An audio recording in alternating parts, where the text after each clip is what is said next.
Hi ಸ್ನೇಹಿತರೆ, ಎಲ್ಲರಿಗೂ ನಮಸ್ಕಾರ. ನೀವು ನೋಡೋಕೊಂತೀರಿ pharma health Kannada YouTube channel. ಸ್ನೇಹಿತರೆ, ಇವತ್ತಿನ ಒಂದು ಮೆಡಿಸಿನ್ ಬಂದುಬಿಟ್ಟು ಒಂದು ಓರಾಸ್ಮೂತ್ ಅನ್ನುವಂಥ ಒಂದು ಆಯಿಂಟ್ಮೆಂಟ್ ಬಗ್ಗೆ. ಸೊ ಈ ಒಂದು ಆಯಿಂಟ್ಮೆಂಟ್ ಬಗ್ಗೆ ಈ ಒಂದು ವಿಡಿಯೋದಲ್ಲಿ ನಾವು ಇದರ ಒಂದು ಇನ್ಫಾರ್ಮೇಷನ್ ತಿಳ್ಕೊಳ್ಳೋಣ. ಸೊ ಅದರ ಪ್ಯಾಕೇಜಿಂಗ್ ಆಗಿರ್ಬೋದು ಮತ್ತು ಅದರ ಒಂದು ಕಾಂಪೋಸಿಷನ್, ಅದನ್ನು ಯಾವ ರೀತಿ ಯೂಸ್ ಮಾಡ್ತಾರೆ, ಅದರಲ್ಲಿರುವಂಥ ಒಂದು ಇಂಡಿಕೇಶನ್ ಏನು, ಸೊ ಇದರ ಬಗ್ಗೆ ಪ್ರಿಕಾಷನ್ಸ್ ಏನು ತೊಗೋಬೇಕು ಅನ್ನೋದ್ರ ಬಗ್ಗೆ ಈ ಒಂದು ವಿಡಿಯೋಲಿ ಮತ್ತೆ ತಿಳಿಸ್ಕೊಡ್ತಾ ಹೋಗ್ತೀನಿ. ಸೊ ವಿಡಿಯೋನ ಪೂರ್ತಿಯಾಗಿ ನೋಡಿ, ಎಲ್ಲೂ ಸ್ಕಿಪ್ ಮಾಡಿದೆ. ಹಾಗೆ ಈ ಒಂದು ವಿಡಿಯೋ ನಿಮಗೆ ಇಷ್ಟ ಕುಂತಿತ್ತು ಅಂದರೆ ಒಂದು ಲೈಕ್ ಮಾಡಿರಿ, ಆದಷ್ಟೊಂದು ವಿಡಿಯೋನ ಶೇರ್ ಮಾಡಿರಿ.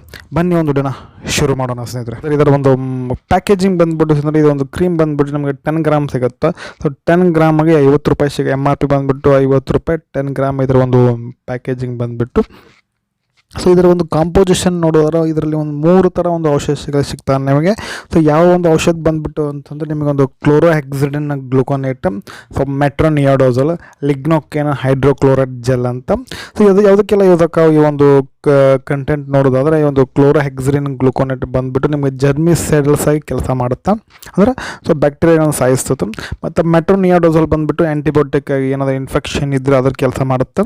ಮತ್ತು ಲಿಗ್ನೋಕೇನ್ ಮತ್ತು ಹೈಡ್ರೋಕ್ಲೋರೈಡ್ ಬಂದುಬಿಟ್ಟು ಇದು ಪೇನ್ ರಿಲೀಸ್, ಅಂದರೆ ಲೋಕಲ್ ಎನಸ್ತೇಷಿಯಾ ಆಗಿ ಕೆಲಸ ಮಾಡುತ್ತೆ. ಸೊ ಇವು 3 ಒಟ್ಟಾಗಿ ಇದರ ಒಂದು ಕಾಂಬಿನೇಷನ್ ಬಂದುಬಿಟ್ಟು ಓರಾಸ್ಮೂತ್ ಜೆಲ್ ಆಗಿರುತ್ತೆ. ಸೊ ಮೇನ್ಲಿ ಇದನ್ನು ಒಟ್ಟಾಗಿ ಈ ಒಂದು ಕ್ರೀಮನ ಬಗ್ಗೆ ಹೇಳೋದಾದ್ರೆ ನಿಮಗೆ ಎದಕ್ಕೆಲ್ಲ ಯೂಸ್ ಮಾಡ್ತಾರಪ್ಪ ಅಂದರೆ ಆ್ಯಂಟಿಸೆಪ್ಟಿಕ್ ಆಗಿ ಯೂಸ್ ಮಾಡ್ತಾರೆ ಮತ್ತು ಎನರ್ಜಿಸ್ಟಿಕ್ ಆಗಿ ಯೂಸ್ ಮಾಡ್ತಾರೆ. ಇದರ ಜೊತೆಗೆ ಮೌತ್ ಅಲ್ಸರ್ಸ್ಗಳು, ಸೊ ಮೌತ್ ಸೋರ್ಸ್ಗಳು ಆಗಿ ಇದನ್ನು ಯೂಸ್ ಮಾಡ್ತಾರೆ. ಮತ್ತು ಈ ಒಂದು ಕೆಟಗರಿ ಬಂದುಬಿಟ್ಟು ಒಂದು ಶೆಡ್ಯೂಲ್ ಇದು H ಡ್ರಗ್ ಆಗಿರುತ್ತೆ. ಇದು ಶೆಡ್ಯೂಲ್ H ಡ್ರಗ್. ಇದು ಒಂದು ಓರಾಸ್ಮೂತ್ ಆಯಿಂಟ್ಮೆಂಟಿನ ಒಂದು H ಕೆಟಗರಿಯಲ್ಲಿ ಬರುತ್ತೆ. ಮತ್ತು ಇದನ್ನೊಂದು ಮತ್ತು ಇದಕ್ಕೆಲ್ಲ ಯೂಸ್ ಮಾಡ್ತಾರೆ ಅಂತಂದ್ರೆ ಒಂದು ಗಿಂಗಿವಿಟೀಸ್ ಅನ್ನೋಂಥ ಒಂದು ಕಾಯಿಲೆಗೆ ಯೂಸ್ ಮಾಡ್ತಾರೆ, ಡಿಸೀಸಸ್ ಅಂದರೆ. ಸೊ ಗಿಂಗಿವಿಟೀಸ್ ಅಂತಾರೆ ಅಂತಂದ್ರೆ ಸ್ವೆಲ್ಲಿಂಗ್ ಗಮ್ಸ್, ರೆಡ್ನೆಸ್, ಬ್ಲೀಡಿಂಗ್ ಗಮ್ಸ್, ಈ ರೀತಿ ನಮಗೆ ಸಿಂಪ್ಟಮ್ಸ್ ಕಾಣ್ತಾವೆ ಗಿಂಗಿವಿಟೀಸ್ಗೆ. ಮತ್ತು ಪೆರಿಡಾಂಟಿಟಿಸ್, ಅದಕ್ಕೂ ಒಂದು ಕಾಯಿಲೆ, ಅದು ಗಮ್ ಇನ್ಫೆಕ್ಷನ್ಸ್, ಅದಕ್ಕೂ ಕೂಡ ಯೂಸ್ ಮಾಡ್ತಾರೆ. ಮತ್ತು ಸ್ಟೊಮ್ಯಾಟೈಟಿಸ್ ಅಂತಂದ್ರೆ ಸೋರ್ಸ್ ಸ್ವೆಲ್ಲಿಂಗ್ ಅದ ಕೂಡ ಅದನ್ನು ಯೂಸ್ ಮಾಡ್ತಾರೆ. ಈಗ ಗೊತ್ತಿರುವಾಗ ಮೌತ್ ಸೋರ್ಸ್ ಮತ್ತು ಮೌತ್ ಅಲ್ಸರಿಗೆ ಕೂಡ ಇದನ್ನು ಒಂದು ಓರಾಸ್ಮೂತ್ ಆಯಿಂಟ್ಮೆಂಟ್ ಇರುವಂಥದ್ದು ಯೂಸ್ ಮಾಡ್ತಾರೆ. ಮತ್ತು ಇದನ್ನು ಅಪ್ಲೈ ಮಾಡ್ಕೋದು ಅಂತಂದರೆ ಒಂದು ಫಿಂಗರ್, ಅಂದರೆ ಸೊ ನಿಮಗೊಂದು ಸ್ಮಾಲ್ ರಿಕ್ವೈರ್ಡ್ ಅಮೌಂಟ್, ಸೊ ಜಾಸ್ತಿ ಅಮೌಂಟು ಒಂದು ಕೈಲಿ ಎಷ್ಟು ಬರೋ ಸ್ವಲ್ಪ ಸ್ಮಾಲ್ ಅಮೌಂಟನ್ನು ತೆಗೆದುಕೊಂಡು, ಸೊ ಎಲ್ಲಿ ಆಗಿರ್ತದಲ್ಲ, ಸೊ ಎಲ್ಲಿ ಒಂದು ಮೌತ್ ಅಲ್ಸರ್ಸ್ ಆಗಿರ್ತದಲ್ಲ, ಗಿಂಗಿವಿಟೀಸ್ ಆಗಿರ್ತದಲ್ಲ, ಅಲ್ಲೇ ಮಾಡೋದಪ್ಪ ಅಂತಂದ್ರೆ ಅಪ್ಲೈ ಮಾಡ್ಕೋದು.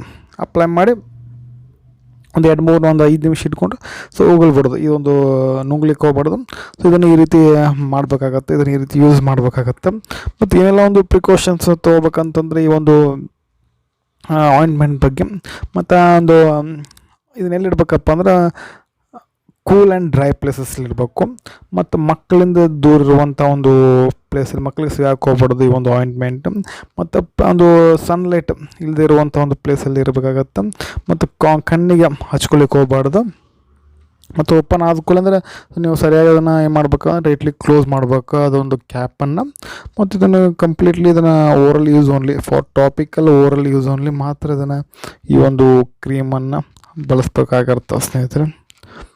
ಓಕೆ ಸ್ನೇಹಿತರೆ, ಇದಾಗಿತ್ತು ಇವತ್ತಿನ ಒಂದು ವಿಡಿಯೋ. ಮತ್ತೊಂದರಲ್ಲಿ ಮತ್ತೆ ಸಿಗ್ತೀನಿ. ಅಲ್ಲಿವರೆಗೂ bye bye. Thanks for watching. ಸರ್ವೇ ಜನ ಸುಖಿನೋ ಭವಂತು.